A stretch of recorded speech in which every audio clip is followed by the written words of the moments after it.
When I was 18, I found out my college fund had been wiped out to pay for my sister's dream wedding in Santorini. But it wasn't the money that crushed me. It was the way my mom laughed when I confronted her about it, like I'd just told her I wanted to be an astronaut or a rock star. "Oh, come on, Ethan," she chuckled, not even looking up from her tablet. "You're not exactly Harvard material." My name's Ethan. I'm 22 now, but I still remember every word of that conversation like it was tattooed behind my eyes. I grew up in a middle-class family, 2 parents, one older sister named Nicole, and a golden retriever named Bailey who honestly treated me better than most humans did. From the outside, we looked like your average suburban family, the kind you see on holiday cards, matching sweaters, polite smiles, a backyard with a swing set. But behind all that, there was a quiet hierarchy in our house. Nicole was the queen bee. I was the bench warmer no one remembered to pass the ball to. Nicole was everything my parents wanted in a child: charismatic, photogenic, ambitious in the way that made for good Facebook posts. Prom queen, student council president, early admission to a small liberal arts college with an absurd tuition bill. My parents used to beam when they talked about her. "She's going places," Dad would say, his eyes lighting up like he was talking about the next president. When it came to me, their tone changed. "Ethan's, well, he's a good kid." That was always the line. A good kid. The kind of phrase people use when they don't know what else to say. But I didn't resent Nicole at first. I figured maybe I just hadn't found my thing yet. I was decent in school, especially in math, and I spent my free time fixing up old electronics in the garage. I wasn't flashy, but I had plans, big ones. I'd been dreaming of going to Georgia Tech since I was 15.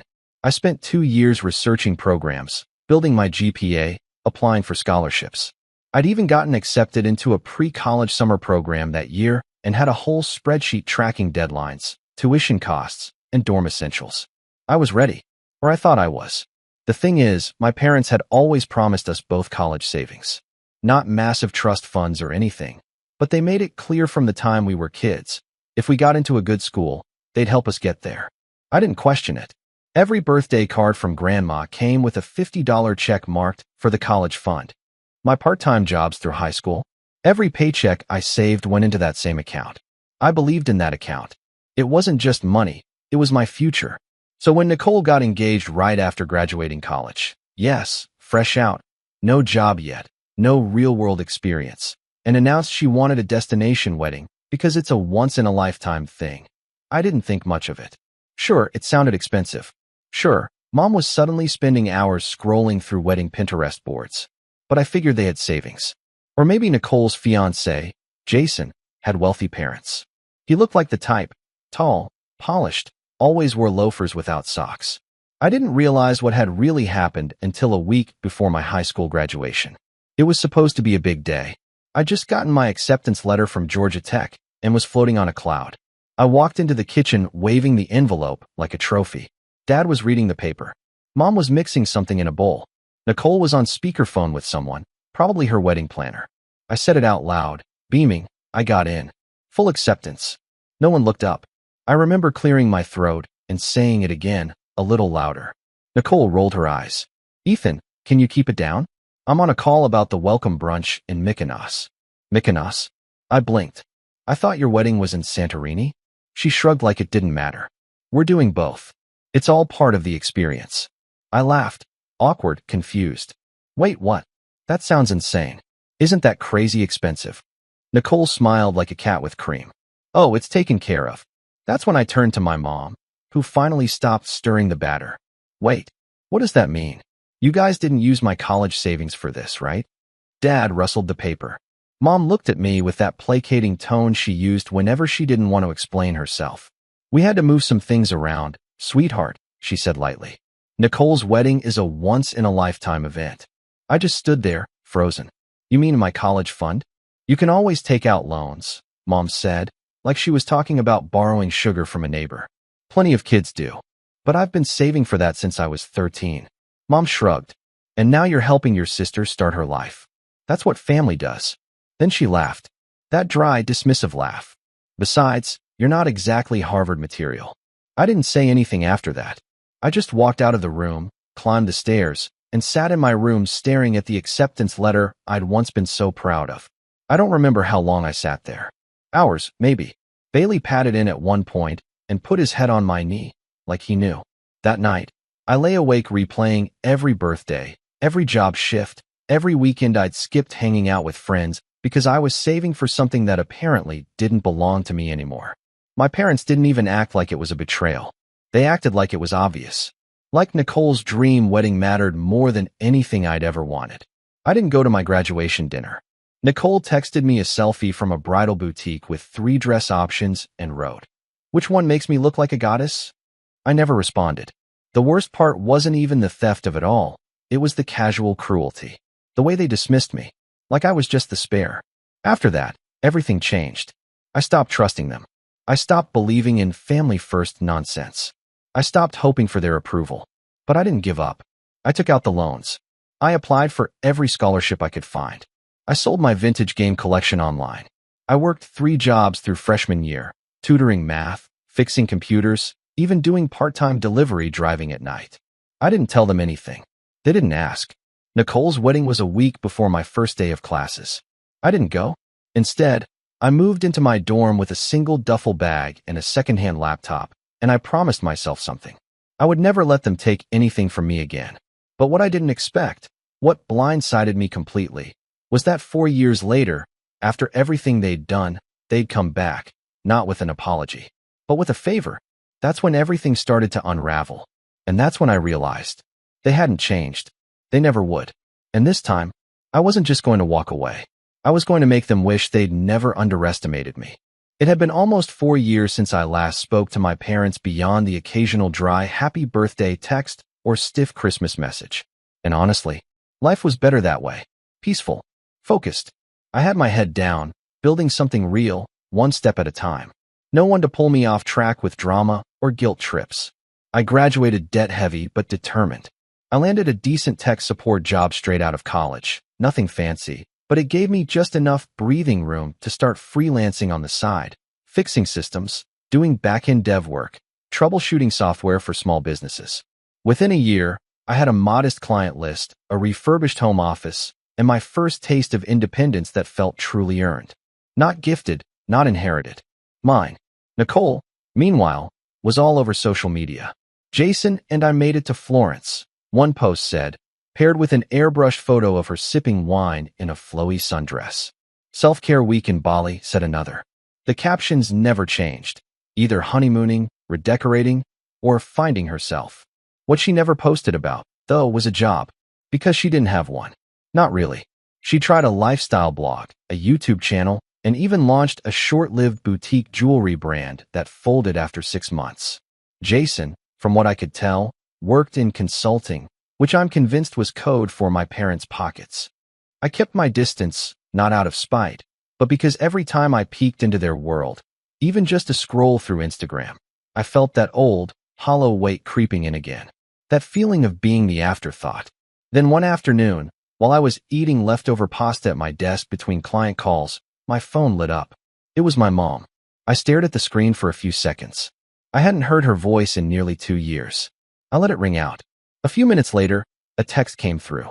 "Mom, Ethan, we need to talk. It's about Nicole." I didn't answer. The next morning, another text. "Mom, please, just a few minutes. It's important." Against my better judgment, I called her back. She picked up on the second ring, sounding oddly breathless, like she'd been pacing. "Oh, Ethan, thank you for calling. I know things have been distant, but we need your help." "No hello. No, how have you been? Just we need your help." I sat back in my chair. "With what?" "It's Nicole," she said, her voice cracking with urgency. "She's getting a divorce." I blinked. "What?" "She and Jason, it's been rough. He's been seeing someone else. Some intern. He walked out a few weeks ago." I didn't say anything.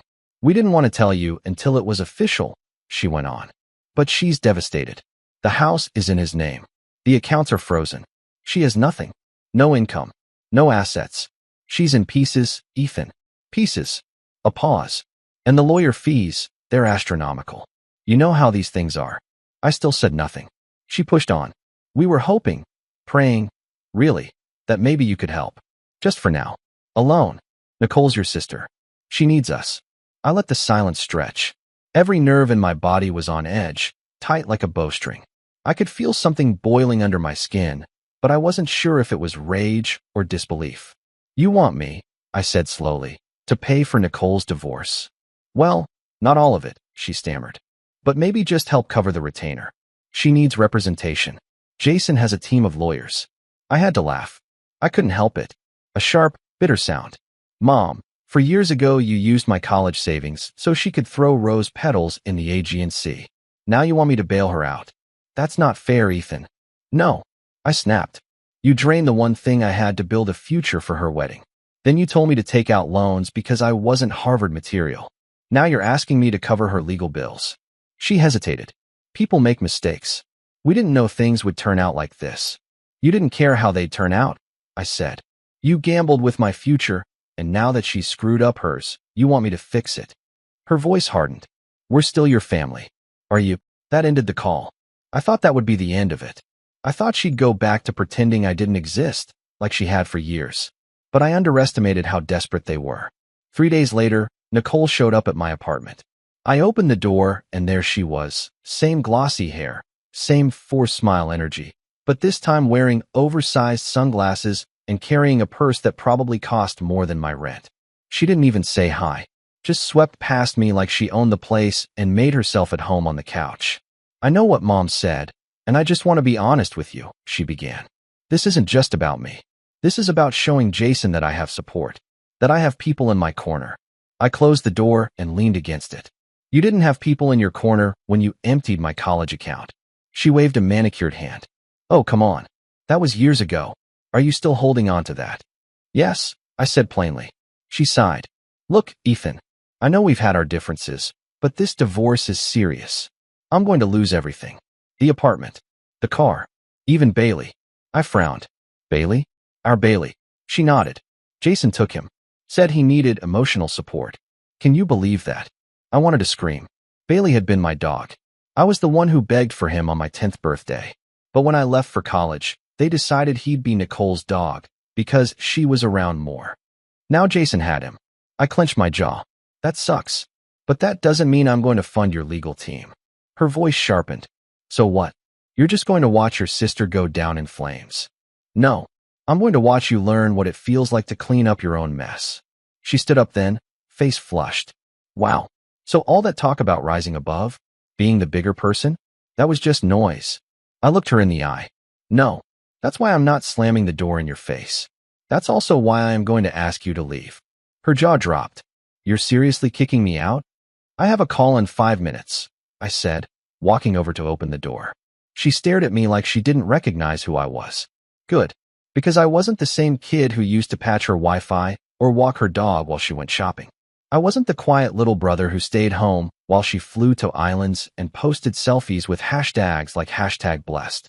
I was someone she didn't control anymore. A week passed. Then the emails started. One from my dad, one from Mom, then a long one from Nicole titled, An Open Letter to My Brother. Each one more manipulative than the last. Guilt, flattery, emotional blackmail. Dad, it's time to be the man of the family, son. Nicole needs us. Mom, don't you want to be part of something bigger than grudges? Nicole, I guess some wounds just never heal. But I thought you were better than this.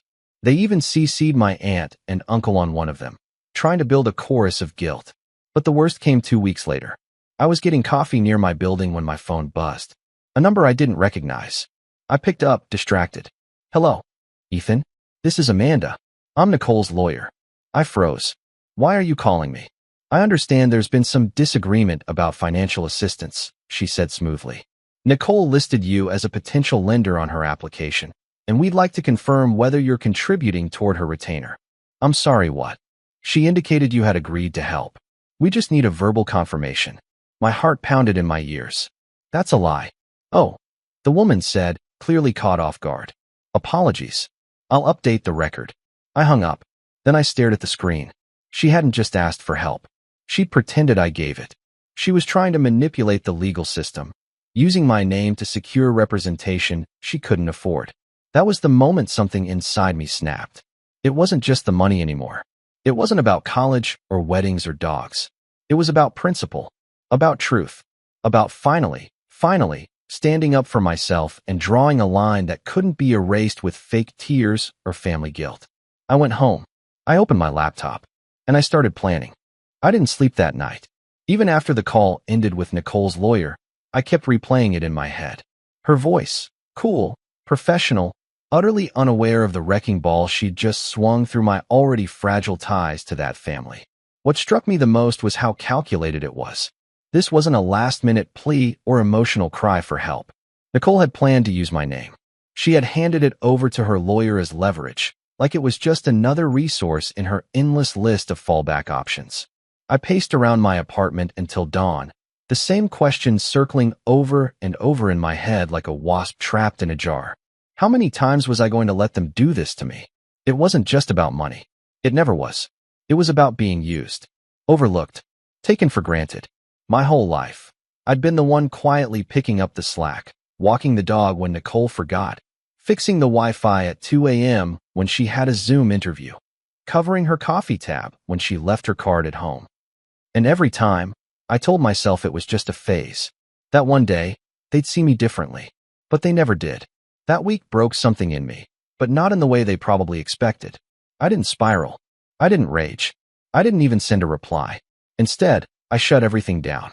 I paused freelance work for the first time in 2 years. I canceled my meetings. I ignored the emails still trickling in from my family like smoke from a fire that hadn't quite gone out. I went dark, and for about 3 weeks, I did nothing but exist. I ate ramen noodles and peanut butter sandwiches, let dishes pile up, skipped showers, and pulled the blinds down like I was hiding from a storm.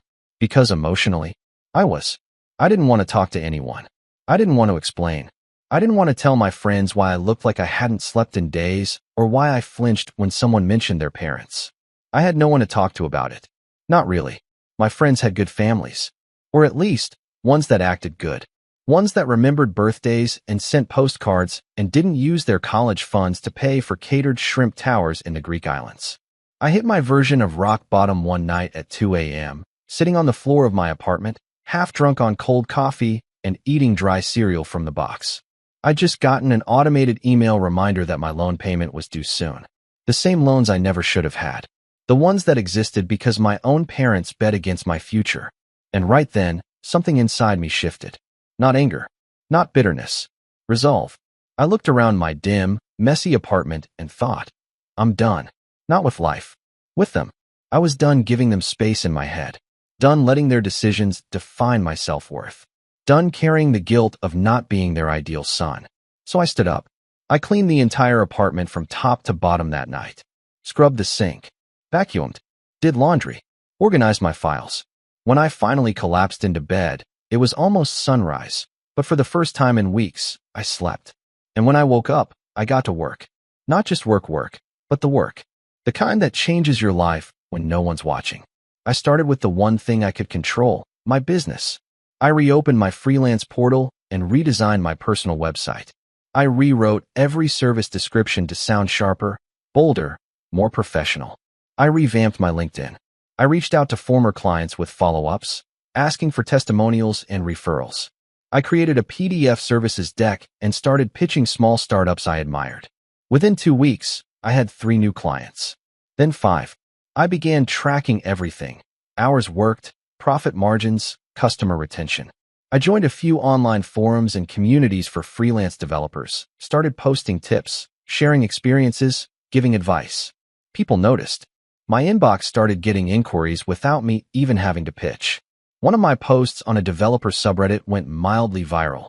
Something about structuring your freelancing rates for long-term sustainability.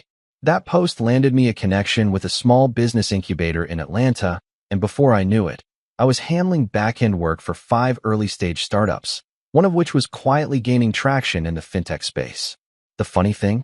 The more I worked, the more I remembered why I'd fallen in love with tech in the first place. It wasn't just about money. It was about building. About creating something that worked because I made it work.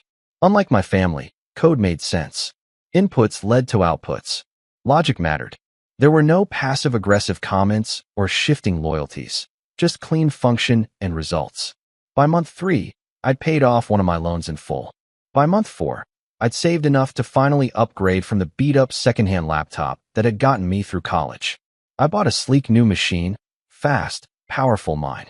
I kept my head down and built. No social media posts. No gloating. Just quiet momentum. I started journaling again, too. Nothing fancy. Just pen and paper each night before bed, tracking my progress, unloading my thoughts. One night, I wrote something that stuck with me. If they couldn't see my worth when I had nothing, they don't get to benefit from me now that I'm building everything. It became a mantra. I taped it above my desk. Months passed. I got healthier. Not just mentally, but physically. I stopped eating like a stressed-out raccoon and started meal prepping. Nothing fancy, chicken, rice, broccoli, but consistent. I began jogging in the mornings. 10 minutes at first, then 20, then full runs along the river trail near my apartment. It helped, cleared my head, focused me.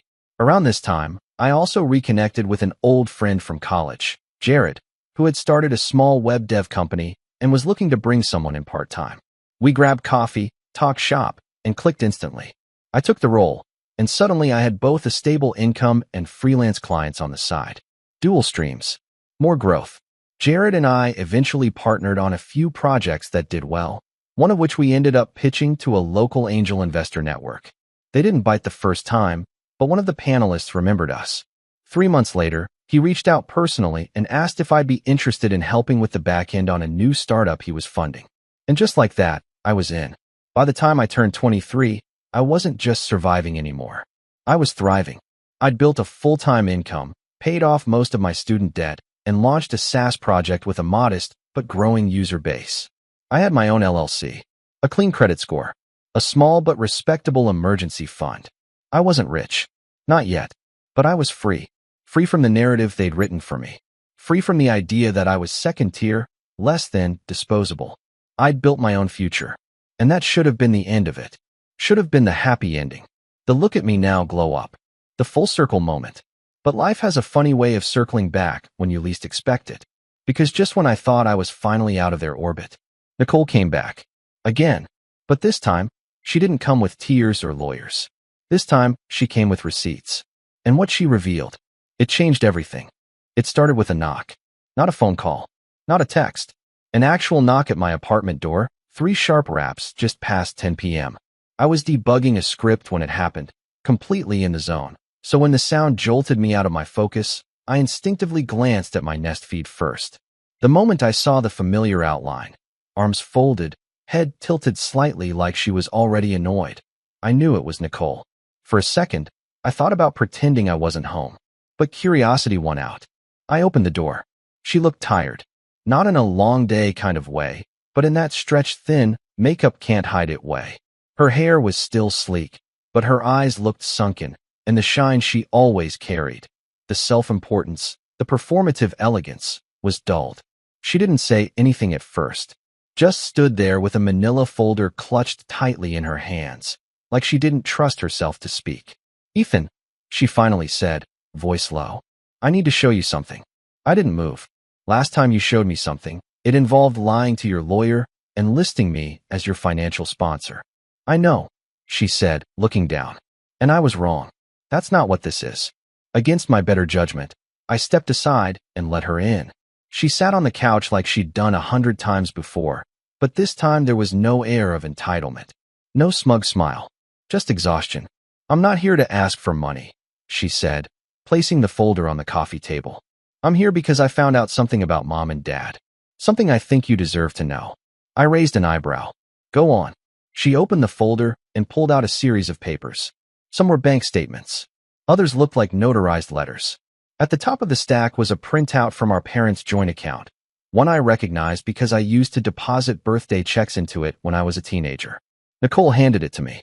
"Do you remember the money Grandma left us?" I froze. Our grandmother, Dad's mom, had passed away when I was 14.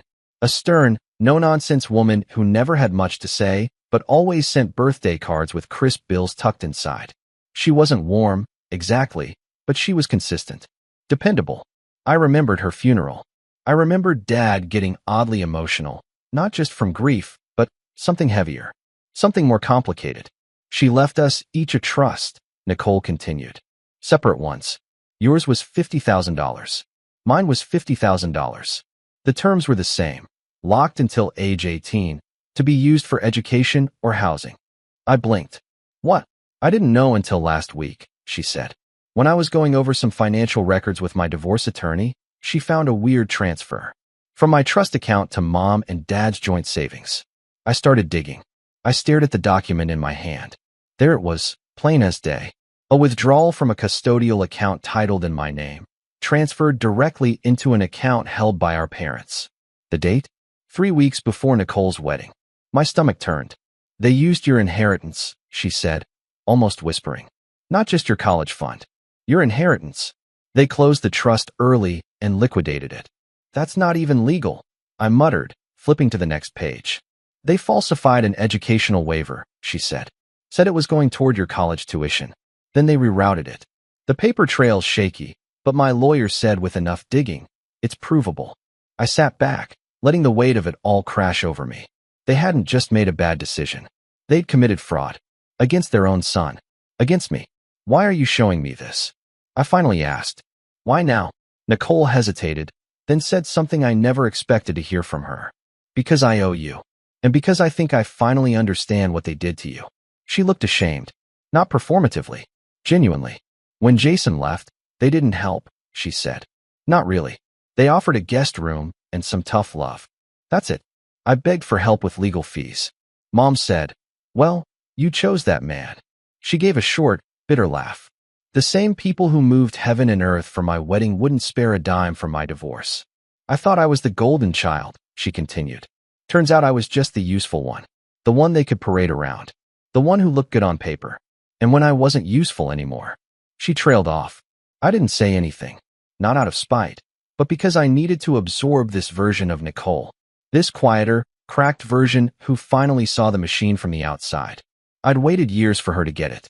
For her to see me not as the bitter sibling with a chip on his shoulder, but as someone who'd been systematically sidelined. And now she did. I don't expect forgiveness, she said after a moment.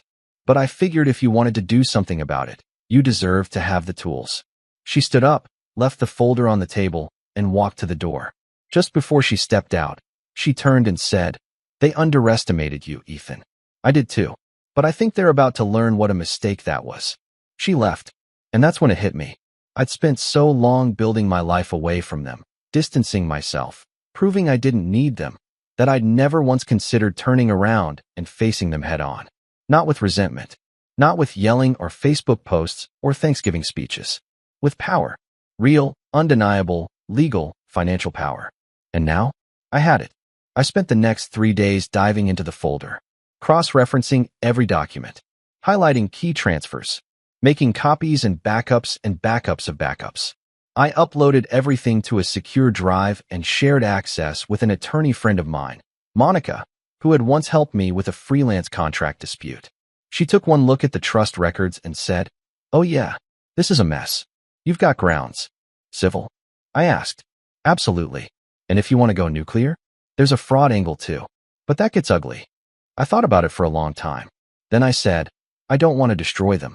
I just want to take back what's mine. Monica nodded. Then we'll do it by the book. No surprises.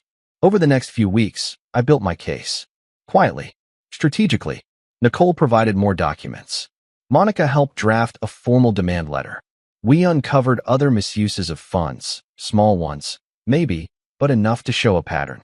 There were even irregularities with Nicole's own trust, suggesting mom and dad had dipped into hers before she turned 18 as well. I began tracking my loan payments. Every cent I'd taken out because of their lie. Every interest fee I'd paid. Every month I'd spent working overtime to patch the hole they'd left. All of it, documented. And then, while scanning old email backups, I found something I'd long forgotten. An email from Dad, sent when I was 17. The subject was scholarship forms. In it, he told me not to apply for certain aid programs because it'll mess with the trust fund payout. We don't want to complicate things. I remembered being confused at the time. Now I knew why. They were never planning to use that money for me. They were buying time to reroute it. That email became the final piece of the puzzle. By month's end, we had a file thick enough to fill a legal briefcase. But I didn't go to court. Not yet. Instead, I waited. Because a better opportunity was coming. One they couldn't squirm out of. One where the spotlight would be on them. And where, for the first time, they'd be powerless to hide. You see, My parents had built their reputation in our community on being pillars of support. Dad sat on the board of a local business mentorship group. Mom was treasurer of the neighborhood association. They held fundraisers, threw garden parties, took pictures with plaques.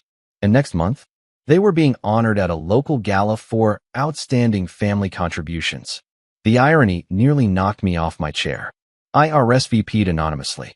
Then I started preparing for the main event. Not a scene, not a tantrum, just the truth, neatly packaged, legally backed, and strategically timed.